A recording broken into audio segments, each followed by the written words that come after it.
Teachers often use PowerPoint to present new information to students, as well as keep themselves on track as they teach. These slide decks can also be utilized by students before or after a lesson individually, especially if it's located somewhere convenient like the OneNote class notebook. Making presentations visually accessible is not only necessary, but it is easier than you think. As much as 8% of the male population and 0.5% of the female population has some degree of color blindness, according to the National Eye Institute. One easy thing we can do to accommodate this population is to make sure that color is not the only means of relaying information.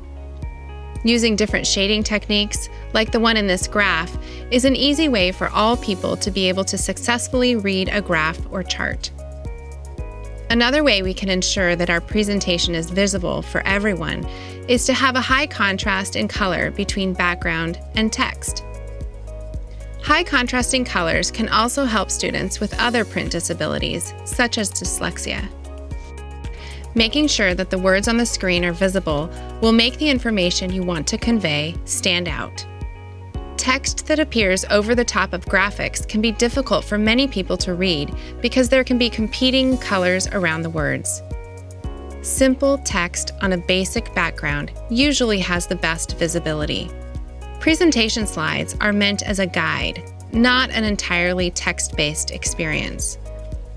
Some basic text, outlines, and quotes are fine, but it is best to keep it simple so that the viewer can focus on your verbal information. Font size is also important. A 20-point font is typical for a large print book that you might be reading up close. But if you want your text to be visible from further away, consider using something larger, like 36 or 40.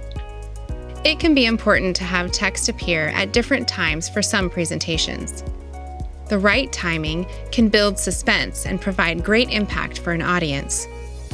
Try to refrain from using text that moves or animates constantly, as this can be difficult for many people to read. I like to include additional resources in my presentations, especially if it is a lesson that students will be experiencing independently. If I want to create a link to the supporting documents in my presentation, it's helpful for the text on the slide to have descriptive text instead of the actual web address. Using the new Link Gallery in PowerPoint, I can quickly find my most recently used files and add links to those. The file name is automatically used as the link name.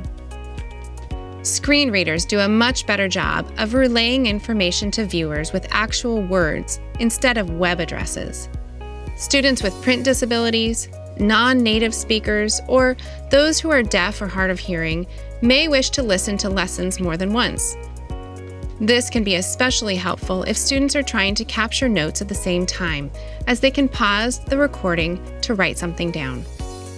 Teachers can record videos of themselves narrating the key points of a slide right from within PowerPoint, and add captions to go along with their narration. These recordings can be utilized in a variety of ways, but it certainly lends itself to the flipped classroom model. This personalized learning allows students to preview the lesson at home or in a small group, and frees the teacher to work individually with students who are finished watching. Teachers might also want to add a script or closed captions to their lesson. Instead of listening to the video and recreating all the audio yourself, we have a great hack. Watch what happens when I play the video in one window and use the dictate feature in OneNote's learning tools to create a draft in OneNote. As it hears the words, it automatically puts the text in, and all you have to do is edit afterwards. Spy hopping. The ice floe was about 25 feet square, but it kept getting smaller, I think, through the action of the orca. And it appears they don't like the location of the floe either. Finally, before I'm finished making my presentation, I need to run the accessibility checker. In the Review tab, select Check Accessibility. In the new window on the right, I can see that I've forgotten to add a caption to the embedded video on this slide.